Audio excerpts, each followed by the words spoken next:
दुनिया इस समय एक ऐसी संकट से गुजर रहा है जहां एक तरफ भयंकर जनक महामारी से हड़कंप है, दूसरी तरफ पारंपरिक युद्ध की बादल मंडला रहा है।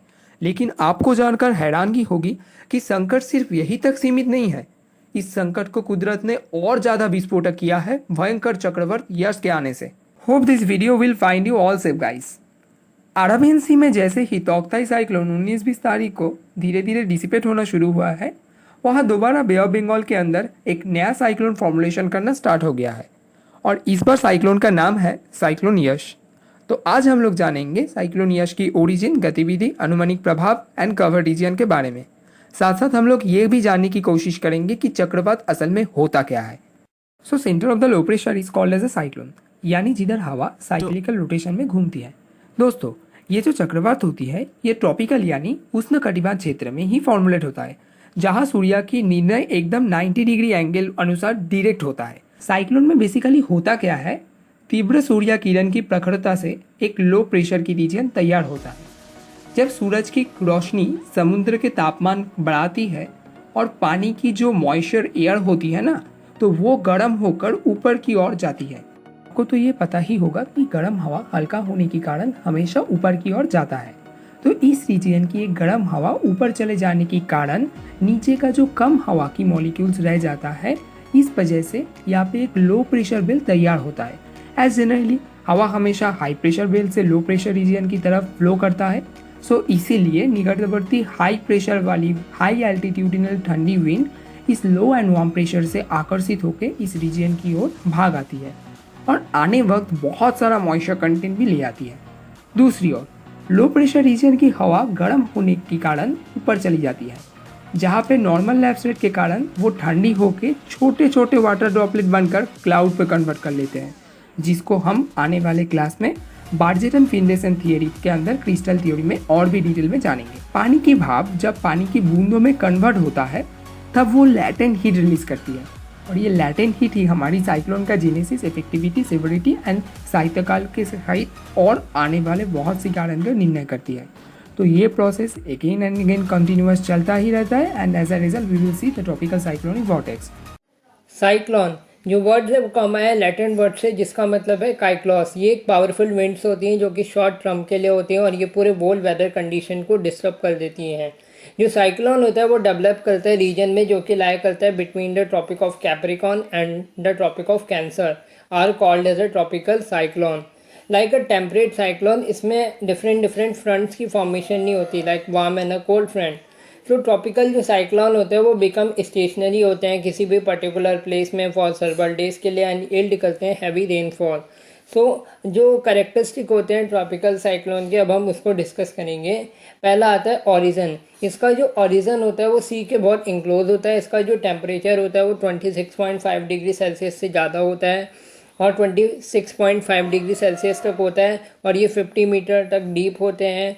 इसका जो लो प्रेशर होता है रिंग का वो 180 मिलीबार्स तक होता है और इसकी जो रेंज होती है वो अप टू 60 to 70 मिलीबार्स तक होती है। इसका जो एक्सटेंट होता है वो स्मॉल होता है। इसका जो डायमीटर होता है वो 650 से लेके 950 किलोमीटर तक होता है। इसकी जो डायरेक्शन होती है वो ईस्ट से लेके वेस्ट तक होती है जो कि इक्वेटर से बहुत दूर होती है। एंड इसका जो लैटिट्यूडनल एक्सटेंट होता है वो 5 डिग्री से लेके 30 डिग्री नॉर्थ एंड साउथ तक होता है। इसका जो स्टेज होता है डिफरेंट, जो फर्स्ट स्टेज होता है वो होता है ट्रॉपिकल डिस्टर्बेंस, दूसरा स्टेज होता है ट्रॉपिकल डिप्रेशन, तीसरा स्टेज होता है tropical storm and fourth stage में सुपर साइक्लोन और हरिकेन बन जाता है। सो जो स्पीड होती है विंड के टाइप्स की, लाइक डिस्टर्बेंस होता है पहले जो कि अप टू 45 किलोमीटर से पर आवर की स्पीड से होता है। फिर डिप्रेशन में बनता है जो कि 63 किलोमीटर की स्पीड से होती है यहाँ पे विंड। और फिर स्टॉर्म बनता है जो कि 117 किलोमीटर पर आवर की स्पीड से होती है wind. And then fourth is a hurricane, typhoon या साइक्लोन जो कि more than 118 kilometre per hour तक होता है। अब चलिए जानते हैं साइक्लोन यश के बारे में। तो बंगाल की खाड़ी में उत्पन्न चक्रवात के बारे में बात करें तो इसका नाम यश रखा गया है। मगर सवाल उठता है आखिर यश का मतलब क्या होता है एंड चक्रवात का नाम कैसे रखा जाता है। दरअसल किसी चक्रवात के नाम रखने का कई स्टेज होता है। पिछले चक्रवात का नाम टॉक्ताई था जो म्यांमार द्वारा दिया गया था एंड जिसका मतलब होता है तेज आवाज वाली छिपकली। ओमान द्वारा रखा गया यश का मतलब होता है निराश होना। नाम ठीक करने के लिए अटलांटिक ओशियन सेंटर में एक कन्वेंशन हुआ था 1953 से। उसके बाद इंडियन मेट्रोलॉजिकल डिपार्टमेंट की संपूर्ण उद्योग से 2004 पे दक्षिण एशिया में हमारे कई प्रतिवेशी देशों की मौसम विभाग संगठन एकत्रित होकर आने वाले नॉर्थ इंडियन ओशियन के साइक्लोन का नाम प्रस्ताव करते हैं। देख सके होंगे कि 2004 से लेके 2020 तक अनिल से लेके अम्फान तक या के साइक्लोन का नाम का लिस्ट है। तो हम लोग जान लेते हैं कि साइक्लोन का नाम कैसे दिया जाता है। तो बांग्लादेश में पहले अनिल, अग्नि, निशा, गिरी, हेलन, चैपाला एंड ओकची फनी, ये सारे नाम बांग्लादेश के द्वारा प्रस्ताव किया गया था, जो कि ऐसे कलम वाइज फॉर्मुलेट करता है। जैसे पहले 2004 में जुलाई पे जो हमारे साइक्लोन आया था उसका नाम था अनिल। उसके बाद जो साइक्लोन आया था उसका नाम था इंडियन द्वारा यानी अग्नि। उसके बाद जो आता है हिबारू, प्यार। सो ऐसे कलम वाइज करके यहाँ पे साइक्लोन का नाम दिया जाता है। और अंतिम में ये सारे ख़त्म होके जब हमारे लास्ट पे जो हमारे इंडियन उपकूल में ये आया था, इसका नाम है अम्फान। चलिए, ये तो 2020 तक था। अब 2021 में एक नया संगठन फॉर्मुलेशन हुआ है और जहाँ पे United Arab Emirates and Yemen and कतार के जैसा बहुत सारे देश संयुक्त हुआ है। और आप देख सके होंगे कि बांग्लादेश के दिया गया नाम ऐसे ही है, रो वाइज। इंडिया का दिया गया नाम बहुत ही कैची वर्ड लाइक गति, तेज, मुरासू, आग, व्योम, झड़, प्रभाव एट्सेट्रा। सो ये हम लोग देख सकेंगे कि अब यहाँ पे हम लोग देख सकेंगे कि ओमान का दिया गया नाम यानी यश। और पिछला जो साइक्लोन था मैंने पहले ही यहाँ पे कहा था कि म्यांमार द्वारा दिया गया था यानी तौकताई। तो आप ये देख सकेंगे कि ये रो कलम वाइज ये फॉर्मुलेशन होता है साइक्लोन का नाम। अब ये लिस्ट जब खत्म होगा, निसर्ग से शुरू हुआ एंड खत्म होगा समहा से। तो आपको ये बोल देता हूँ कि आप साइक्लोन का नाम बहुत ही कैची होता है। इसका बहुत सारा नियम होता है कि कोई पॉलिटिकल नेम, कोई वाल्नरेबल सोसाइटी के लिए ऐसा कोई नेम करे तो ऐसा नहीं होता है। बहुत ही कैची वर्ड होता है और जिसका इम्पैक्टफुल मीनिंग भी होना चाहिए। और आपको जानकारी हैरानगी होगी कि आप खुद भी साइक्लोन का नाम डिसाइड कर सकते हैं। इसके लिए आपको क्या करना होगा, एक नॉर्मल सा पोस्टल एड्रेस पे लेटर लिखना होगा, जिसका मेथड मैं आपको पूरा से पूरा डिस्क्रिप्शन बॉक्स के अंदर दे दूंगा। To the director general of meteorology, Indian meteorological department, Mausam Bhavan, Lodhi road, new Delhi. इस एड्रेस पे अगर आप लोग एक पोस्टल एड्रेस पे अगर साइक्लोन का नाम अगर आप कुछ देना सजेस्ट करना चाहते हैं तो यहाँ पे आप दे सकते हैं। भारतीय मौसम विज्ञान विभाग ने गुरुवार को ही बताई थी उत्तर अंडमान उपकूल एंड बे ऑफ बंगाल के पूर्वी हिस्से पे 22 मई को लो प्रेशर बेल्ट बनने का संभावना है, जो 25 मई के अंदर तूफान में कन्वर्ट होने की आशंका दिए जा रहा है। सो जिसका प्रभाव उपकूल में लैंडफॉल गिरेगा 26 मई से। पश्चिम बंगाल और ओडिशा का अलावा झारखंड एंड बिहार पे भी यश की तांडव का मौजूदगी दिखेगा, जहां पर ऑलरेडी आंध्र प्रदेश एंड छत्तीसगढ़ को भी एनडीआरएफ की तरफ से येलो अलर्ट दिखाया गया है। सो तूफान का रफ्तार करीबन 145 से लेके 155 किलोमीटर पर आवर संभावना जताया जा रहा है। अब चलिए अब सब लोगों को लाइव साइक्लोनिक ट्रैक के पास ले जाते हैं। तो आप सभी देख पाएंगे कि बे ऑफ बंगाल पे एक लो साइक्लोनिक वॉर्टेक्स क्रिएट हो चुका है, जिसका लो प्रेशर बेल्ट है 992 से 1004 तक। सो चलिए अब इसको जूम करके देख लेते हैं। तो इन दिनों में सूरज की प्रखरता से इस साइक्लोन का वॉर्टेक्स का शुरुआत हुआ है। अब हम लोग देख सकेंगे कि मंडे 24 तारीख 1 AM के अंदर इसका अभी क्या लोकेशन हो रहा है। चलिए इसको ट्रैक करके देख लेते हैं। हम लोग देख पाएंगे कि यह अभी नॉर्थ वर्ड लैंडफॉल डायरेक्शन में यह अभी मूव कर रहा है। तो चलिए देख लेते हैं मंडे 10 PM तक।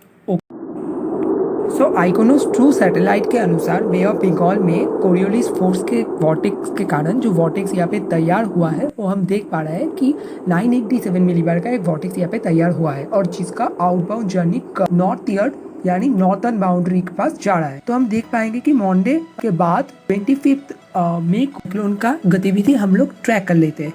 तो 25 तारीख पे ये साइक्लोन कहाँ पे रहेगा एंड यहाँ पे जो दिखा रहा है कि 25 तारीख 10 बजे के अराउंड ये वेस्ट बंगाल के काथी, दीघा एंड सागर द्वीप के उपकूल तटरेखा के ऊपर अटैक करेगा लगभग 70 किलोमीटर पर आवर के हिसाब से। और हैरान करने की विषय ये है कि टेम्परेचर लो प्रेशर के बाद से, लो प्रेशर से होने के तरफ से ये टेम्परेचर किंतु सेम ही रहेगा। और दूसरी ओर विंड स्पीड क्रमशः जब लैंडफॉल पे ये अटैक करके और भी लैंड पे यानी जमशेदपुर, ओडिशा यहाँ पे चला जाएगा तो उसका स्पीड एंड साइक्लोन का जो विंड स्पीड होता है ये कम जाएगा। एंड आइकोनोस 2 के अनुसार 27 तारीख 28 तारीख 4 बजे ये साइक्लोन, ये severe atmospheric cyclone totally dissipate हो जाएगा। हैरान करने की विषय ये है कि ECMWF एंड GFS सैटेलाइट के अनुसार ये भयंकर सेवर साइक्लोन यश ओडिशा के पारादीप, भद्रक या फिर बालासर बंदर पे तटरेखा के ऊपर 25 तारीख 12 PM को ये लैंडफॉल करेगा। GFS एंड ECMWF सैटेलाइट के अनुसार प्रोबेबल साइक्लोन का जर्नी क्या होगा ये हम नॉर्मली यहाँ पे देख लेते हैं।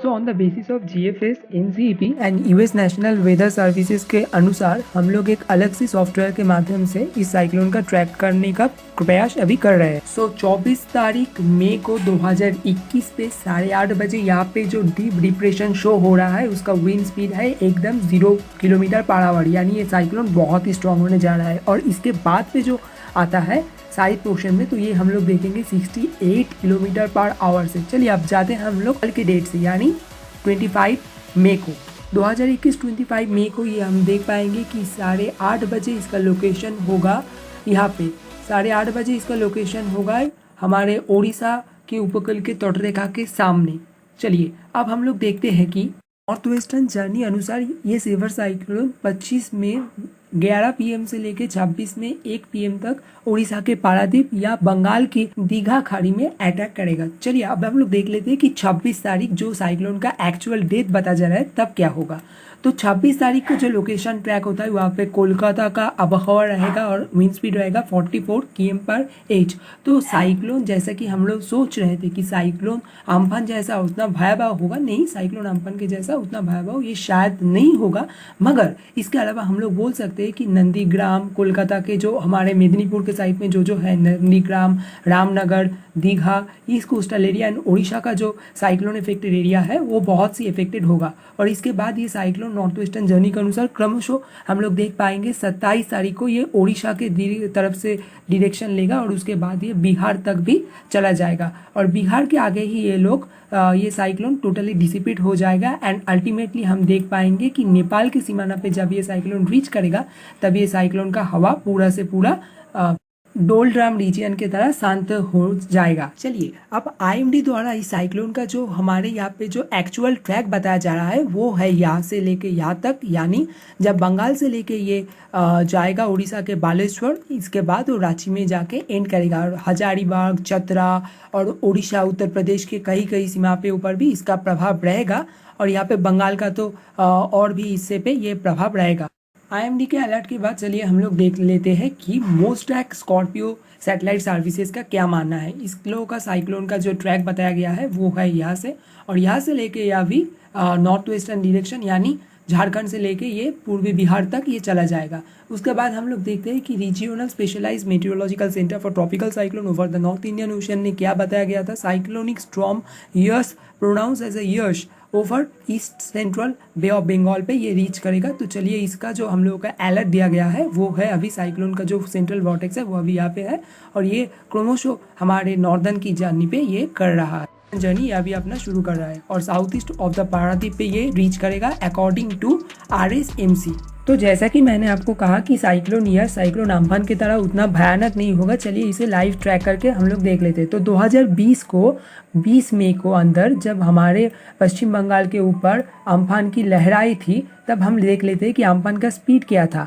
आसपास करीब 75 किलोमीटर प्रति आवर के ऊपर 8-8:30 बजे यहाँ पे बंगाल के ऊपर रीच किया। फिर वो हमारे बांग्लादेश एंड हमारे जो त्रिपुरा है वहाँ पे चला गया था, मगर आप देख सकेंगे उसके उसका विंड स्पीड आप चारिदिक पे यहाँ पे देख लीजिए। मगर अगर कंपेरेटिवली हम बात करें तो अम्फान से, और अगर चलिए हम लोग बात कर लेते हैं 2019 में 3 मई को जब हमारे यहाँ पे फनी आया था तो फनी का जो डायरेक्शन है वो बिल्कुल लगभग हमारे यस के तरह ही है। तो इसका विंड स्पीड आप देख सकेंगे 46 kilometre per our.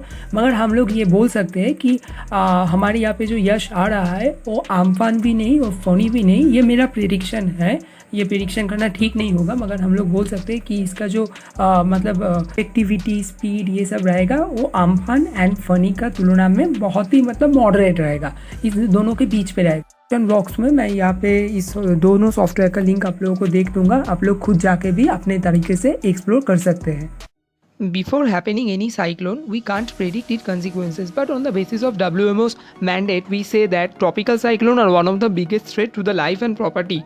Even in the formative stage of the development, they include the number of the different hazards that can individually cause significant impact on the life and property, such as a storm surge, flooding, extreme flood, tornadoes, lightning. Severe cyclone आने से 100 kilometre प्रति घंटा के violent wind यानी विध्वंसी जो हवा होता है वो agricultural productivity, transport system, unplanned building को तबाही में डिस्ट्रैक्ट कर देते हैं। इसी तरफ हेवी टॉरेंशियल रेनफॉल के तरफ प्रभावित इलाका पे हमारा electricity, water logging system, transport system totally distracted हो जाती है और इसके अलावा इनसफिशिएंट सॉइल इरोशन जैसी घटना भी घटती है। सेवर साइक्लोन यश के समय ये बताया जा रहा है कि इस समय नॉर्मली समुद्र की जो वाटर लेवल है वो बेसिकली 10 से 20 मीटर ऑलरेडी अपलिफ्ट किया है। तो यानी कि भाड़ाकोटल बा स्टॉर्म सर्जेस की घटना भी यहाँ पे घट सकती है। तो इस स्टॉर्म सर्जेस के कारण से उपकूलवर्ती रीजियन पे कैटल प्रोडक्शन डिस्ट्रॉय, सॉइल सैलिनाइजेशन होने का भी बहुत चांस है।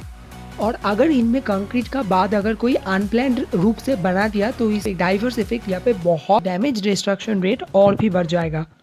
And on the last stage हम लोग आते हैं tropical cyclone controlling mitigation measurement के बारे में। इंडियन मेट्रोलॉजिकल डिपार्टमेंट की secretary sir M Mohapatra ji ने कहा था the trajectory of the Amphan is conforming to what we have been forecasting, यानी आज हम लोग के पास वो फोरकास्टिंग कैपेबिलिटी है जिसके मदद से हम लोग एक सेवर साइक्लोन स्टॉर्म को अपने हिसाब से कंट्रोल कर सकते हैं। जनरली हम लोगों को क्या करना पड़ेगा, अवेयरनेस एंड वार्निंग बिल्डिंग करना पड़ेगा।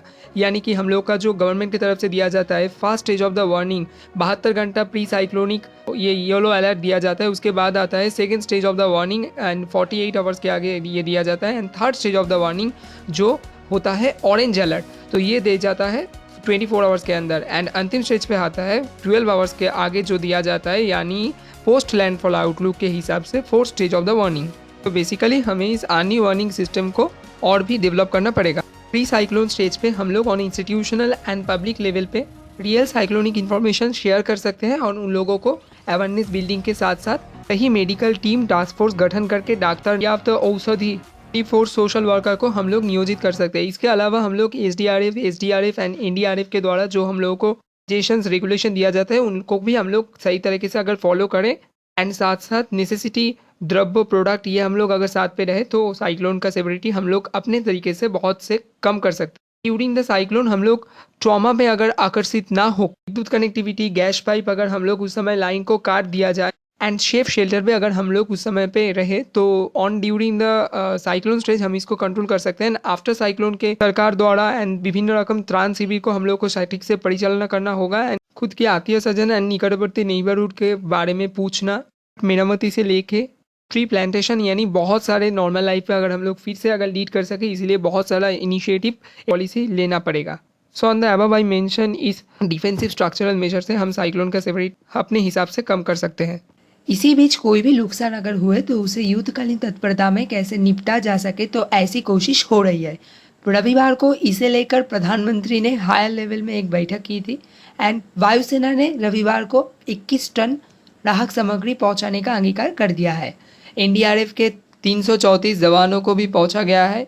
ओडिशा में 14 जिला पे अभी हाई अलर्ट जारी है। ओडिशा में एनडीआरएफ की 22 टीम अभी मौजूद है। नौसेना की दूसरी तरफ 4 जहाज बचाव राहत के लिए अभी पूरी तैयार है। वायुसेना की 11 परिवर्तन विमान एंड 25 हेलीकॉप्टर भी अभी तैयार है। दूसरी तरफ 20 से ज़्यादा अधिक ट्रेनों को भी अभी रद्द कर दिया है ड्यू टू साइक्लोन यश। बंगाल की माननीय मुख्यमंत्री ममता बनर्जी की तरफ से भी 24/7 आवर्स कंट्रोल रूम का ऐलान अभी घोषित किया गया है। इसका नंबर है 1070 एंड 03322143526। सो उन्होंने कहा कि I request all to stay alert and all agencies have been asked to spring into action. इसके अलावा relief material and quick response team अगर सही से पहुंच सके तो इसलिए भी उन्होंने घोषित कर दिया। इसके अलावा relief material and quick response team अगर सही से पहुंच सके तो इसीलिए उन्होंने आपातकालीन परिस्थिति में जरूरी परिषेवा खुला रखने का उपदेश दिया है।